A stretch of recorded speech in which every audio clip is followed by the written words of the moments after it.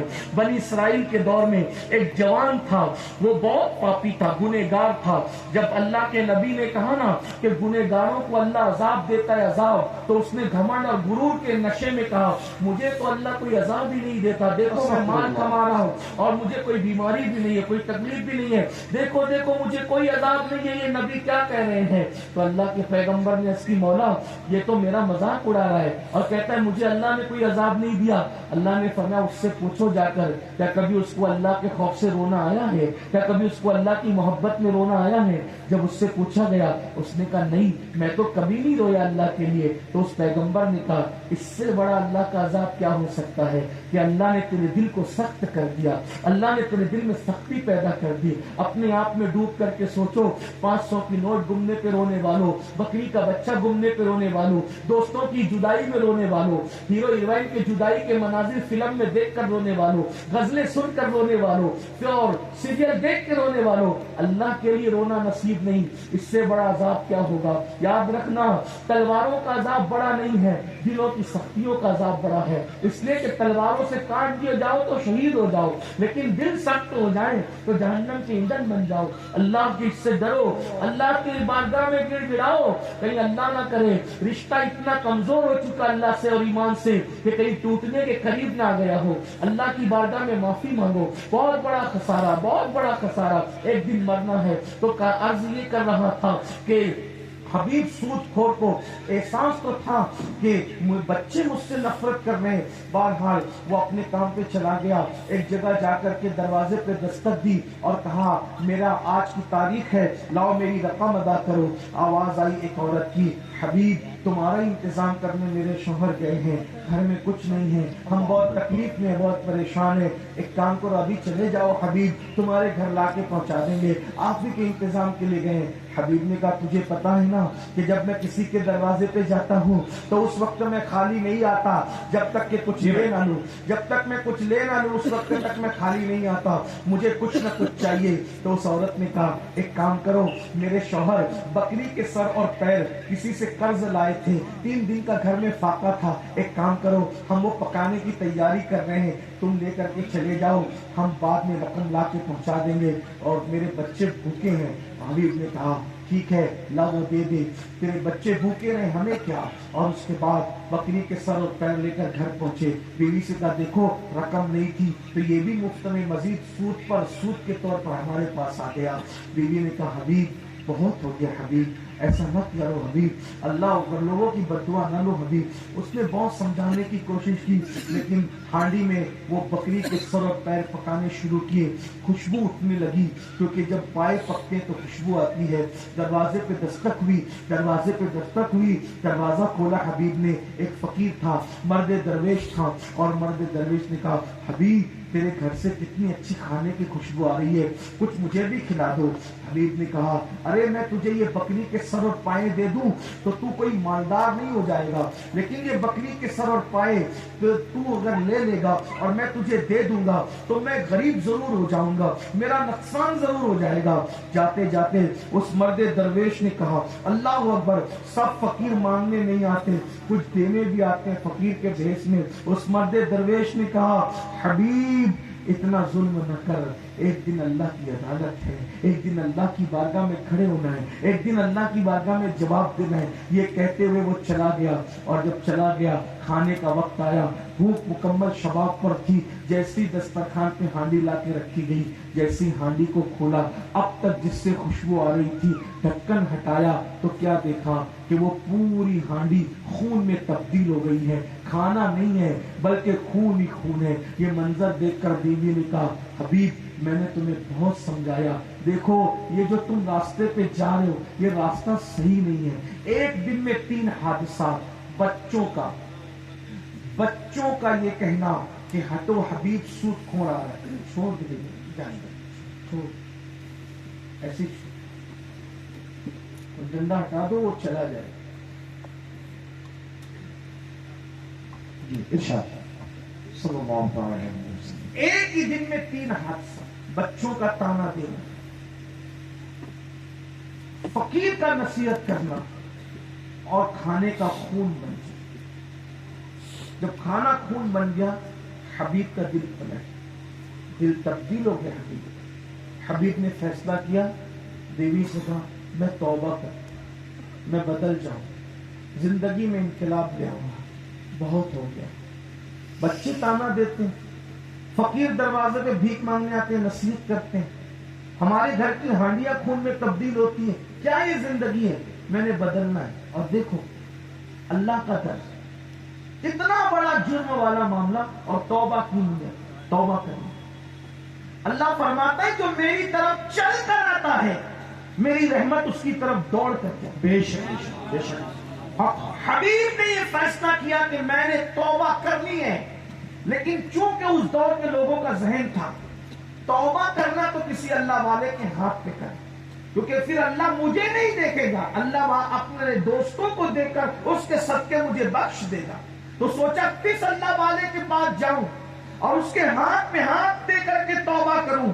فوراً خیال آیا، حبیب ارے تو ہے بڑا خوش نصیب، بصرہ میں رہتا ہے، اور بصرہ کی سرزمین پر امام حسن بصری جیسا امام موجود، جو مولا علی کے مرید اور خلیفہ ہیں، اتنا بڑا امام موجود ہے۔ انہوں نے سیدھا امام حسن بصری کی خانقاہ کی راہ لی۔ جیسے ان کی خانقاہ میں گئے تو مجمع لگا ہوا تھا، امام حسن بصری پاک خطاب کر رہے تھے، اور ایسے پورا سر خطیب تھے امام حسن بصری کہ مولا علی فرمایا کرتے تھے بصرہ میں جب تک حسن بصری موجود ہے میں کسی کو خطاب کرنے کی اجازت نہیں دیتا۔ فرمایا سب کے منبر اٹھا دو سوائے حسن بصری کے، حسن بصری کو یہ حق ہے کہ وہ لوگوں کو واعظ کیا کرے، نصیحت کیا کرے۔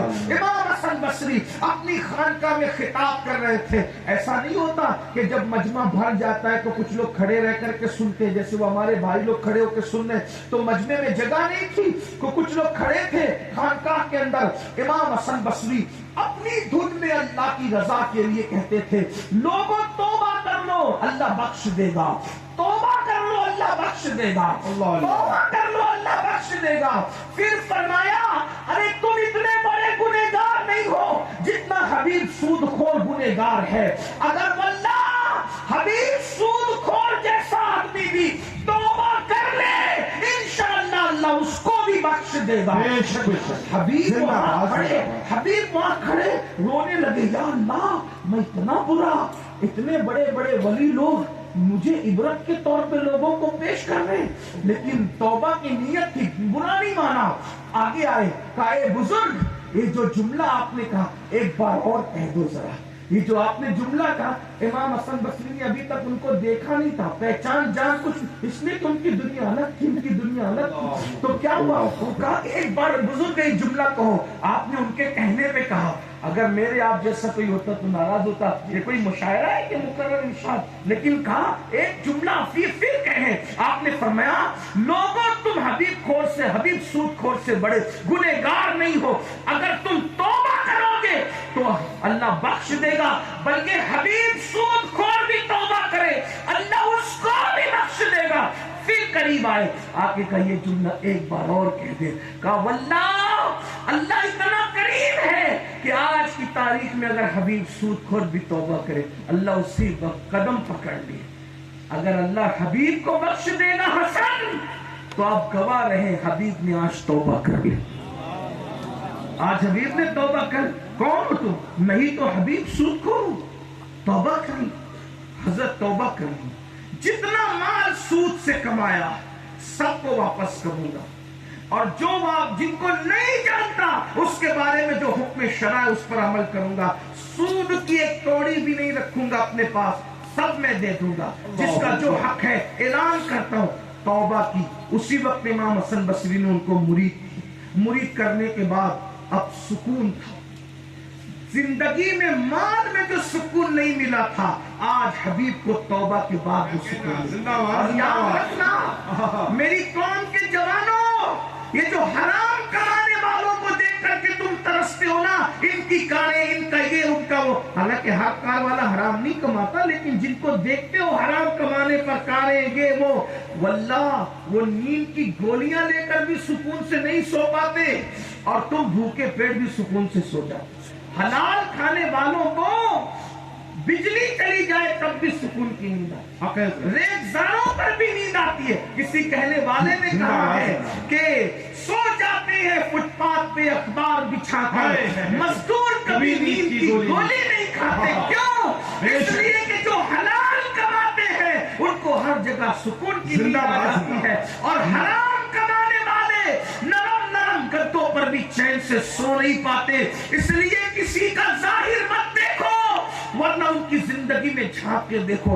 یہ جتنی اداکار ہیں، انا فلا فلا فلا، یہ جتنے لوگ آپ کو نظر آ رہے، نام نہیں لیتا اس لیے کہ ان کے دلوں کا بھی مجھے خیال ہے، میں ان کے بھی دل دکھانا نہیں چاہتا، کیونکہ وہ بھی انسان ہے، لیکن کماتے حرام ناچ کر، سٹے کے دھندے کر کے، جوئے کے دھندے کر کے، لوگوں کی گردنیں کاٹ کے، سفید کپڑے بھلے ہی پہنے، چین بھلے ہی پہنے، زیورات بھلے ہی پہنے، سونے کی انگوٹھیاں بھلے ہی پہنے، کانوں میں بھلے ہی گھومے، کچھ بھی کر لے، فلائٹوں میں سفر کریں، لیکن ان کی لائف جا کر کے جھانک کر کے دیکھو، اندر سے سکون نہیں ہے۔ خدا کی قسم، جو سکون تمہیں ہے حلال کمانے والوں، حرام کمانے والوں کو نہیں ہے۔ یہ بہت بڑی نعمت ہے جو بادشاہوں کو بھی میسر نہیں، جسے سکون کہتے ہیں۔ اور ایک بات کہہ دوں، حلال کمانے والے زمین کے اوپر بھی سکون سے سوتے ہیں، زمین کے اندر بھی سکون سے سوتے ہیں۔ حرام کمانے والوں کو نہ اوپر سکون ہے نہ امام حسن بصری کے ہاتھ میں توبہ کی، سکون ملا، اور اس کے بعد روتے دھوتے گھر کی طرف گئے۔ اب بھی وہ بچے کھیل رہے تھے، اب بھی تو بچوں نے کہا ہٹو ہٹو، حبیب اللہ کا حبیب بن کر، سبحان اللہ سبحان اللہ، حبیب اللہ کا حبیب بن کر کے آ رہا ہے۔ حبیب رو پڑے، یا اللہ صبح کو یہ کہا، وہ دور پہ سوشل میڈیا کا دور تو تھا نہیں، اللہ اکبر، لیکن کہا مولا تیری بھی کیا شان ہے، ادھر توبہ کی، ادھر لوگوں کے نزدیک تو نے محبوب بنا دیا، بچے کے درمیان محبوب بنا دیا۔ پھر کہا اب تو بدلوں گا تو اور شان سے بدلوں گا، اور سب چھوڑ چھاڑ کر امام حسن بصری کے قدموں میں پڑ گئے۔ پھر کیا ہوا پتہ ہے؟ امام حسن بصری نے ان کو خلافت دی، اور اسی حبیب کو دنیا حضرت حبیب اجمی کہتی ہے۔ اور یہ حبیب اجمی کون ہے؟ مولا علی کے خلیفہ کے خلیفہ، مولا علی کے مرید کے مرید۔ اور یہ کون ہے حبیب اجمی؟ توبہ کے بعد مرتبہ کیا ملا؟ غوث پاک کے پیروں میں بھی آتے ہیں، غریب نواز کے پیروں میں بھی، سبحان اللہ سبحان اللہ، تینوں سلسلوں کے پیروں میں آتے ہیں، نقشبندی سلسلے کے پیروں میں بھی ہے، چشتیوں کے پیروں میں بھی ہے، قادریوں کے پیروں میں بھی ہے۔ اللہ اکبر، یہ شان ہوئی پھر حبیب کی۔ لیکن ان کو کیا کہتے تھے؟ اجمی۔ اب کیا شان ہوئی وہ سن لو۔ توبہ کس نے کرائی؟ یاد ہے آپ کو؟ کس نے توبہ کرائی؟ بولے سب مل کے بولے، کس نے کرائی؟ امام حسن بصری نے، ہے نا۔ اور امام کیوں کہتے ہیں؟ مسجد کا امام نہیں، امام کا مطلب یہ علم کا امام، سبحان اللہ۔ اور 2 4 6 20 50 کتاب پڑھ کے کوئی امام نہیں بنتا، علم کا جب وہ بہرے بے قرار ہو جاتا ہے آدمی، تب اس کو علم کا امام کہا جاتا ہے۔ جیسے امام بخاری، امام مسلم، سب امام لوگ ہیں علم کے۔ تو کون ہے امام؟ حسن بصری، انہوں نے توبہ کرائی۔ اور حبیب کون؟ پہلے کی زندگی توبہ کی، پھر بھی ان کو اجمی کہا گیا۔ اجمی کیوں کہا گیا؟ اس لیے کہ قاری صاحبان جس خوبی سے قرآن پڑھ لیتے ہیں، اس خوبی کے ساتھ وہ قرآن نہیں پڑھ پاتے۔ اللہ، یعنی لہن جلی بھی نہیں کرتے تھے، لہن خفی بھی نہیں کرتے تھے، مگر وہ خوبی جو قرآن میں ہوتی ہے نا، حسن کے ساتھ پڑھنا، وہ نہیں تھا۔ اس لیے لوگ ان کو کیا کہتے تھے؟ اجمی، اجمی کہتے تھے۔ اب اجمی جو ٹھہرے، ان کی بھی خانقاہ بن گئی، ان کی بھی خانقاہ بن گئی حبیب اجمی کی۔ امام حسن بصری کو ایک دن ان کی یاد آ گئی، تو سوچا چلو اپنے مرید سے ملیں۔ بہت دلچسپ بات ہے، اسی کے بعد میں اینڈ کر دوں گا، ختم کر دوں گا، سن لیا، بہت پیاری بات آ گئی۔ امام حسن بصری جیسا امام جو قرآن کو بڑی خوبی سے پڑھنا جانتا ہے، علم میں بے مثال ہے، مولا علی کے ڈائریکٹ مرید و خلیفہ ہیں۔ سوچئے ذرا، وہ جبہ جو اللہ کے رسول علیہ السلام معراج سے لائے تھے وہ جبہ آپ نے امام حسن بصری کو دیا. مولائے کائنات کو دیا گیا, مولائے کائنات نے امام حسن یعنی وہ ہستی. جی اور فرمائیں. امام حسن بصری کو یاد آ گئی حضرت حبیب اجمی کی, تو خود ملنے کے لیے گئے. پہنچتے پہنچتے مغرب کا وقت ہوا. سبحان اللہ. مغرب کا وقت ہوا تو حضرت حبیب اجمی نے مغرب کی نماز شروع کر دی, نماز اپنے مریدوں کو پڑھانا شروع کر دی. امام حسن بصری نے سوچا یہ ہے اجمی, اللہ اللہ, یہ اجمی ہے, بہت خوبی سے قرآن پڑھنا نہیں جانتا. یہ اجمی ہے, بہت خوبی سے قرآن پڑھنا نہیں جانتے, نہیں غلط بھی نہیں پڑھتے لیکن بہت خوبی سے بھی نہیں پڑھتے. اور پھر میرے ہاتھ پر اتنے بڑے گناہ سے توبہ کی, اللہ اللہ, میں اس کے پیچھے کیا نماز پڑھوں. رک گئے. انہوں نے اپنی نماز پڑھ لی. بعد میں انہوں نے پڑھی, خانقاہ گئے, عشاء پڑھی تو آنکھ لگی. آنکھ لگی تو رب کا نور دیکھا خواب. اللہ کا نور دیکھا کس نے؟ امام حسن بصری. حسن بصری کوئی معمولی آدمی تو ہے نہیں, اللہ کا نور دیکھا خواب میں. لیکن اللہ بھی پھر عزت بڑھاتا ہے نا کسی کی. اللہ کا نور دیکھا تو نور خدا نے کہا حسن کیا چاہتے ہیں؟ حسن بصری کہتے ہیں ایک ہی خواہش ہے, جتنی عبادتیں کی ہے سب قبول کی. ایک ہی خواہش ہے, جتنی عبادتیں کی ہے سب قبول کر لے اور تو راضی ہو جا. تو جواب ملتا ہے حسن تمہیں موقع تو دیا تھا, تم نے اس کا فائدہ نہیں اٹھایا. تمہیں موقع تو دیا تھا, تم نے فائدہ نہیں اٹھایا. کب موقع ملا؟ آج ہی مغرب میں تو تجھے موقع دیا تھا نا. حبیب اجمی کے پیچھے نماز پڑھ لیتا تو جو چاہ رہا ہے وہ سب کچھ تجھے نصیب ہو رہا. زندہ باد, زندہ باد, زندہ باد. غور فرمائیں. نعرہ تکبیر. اللہ اللہ اللہ. توبہ کرنے والا کس مقام پہ پہنچ گیا کہ توبہ کرانے والے کو کہا جا رہا ہے. سبحان اگر تو اللہ. اس کے پیچھے 3 رکعتیں پڑھ لیتا تو جو تم اس سے طلب کر رہا ہے بے طلب سب کچھ تجھے. سبحان اللہ. یہ میرے اللہ کی شان ہے. تو جو بندہ توبہ کرتا ہے اللہ اس کو یہ مقام عطا کرتا ہے. ہم بھی خانقاہ میں آئے, سچی توبہ کر لیں, اپنے آپ کو بدل لیں, اپنے آپ کو تبدیل کر لیں. اللہ پاک سب سے پہلے مجھے آپ سب کو سچی توبہ کی توفیق عطا فرمائیں. آئیے پڑھ لیں سچی توبہ کی نیت سے استغفر اللہ, استغفر اللہ. سب مل کے, رسمی نہیں پڑھنا, گناہ چھوڑنے کی نیت سے پڑھنا. استغفر اللہ, استغفر اللہ, استغفر اللہ, استغفر ربی من کل ذنب واتوب الیہ. السلام علیکم ورحمۃ اللہ.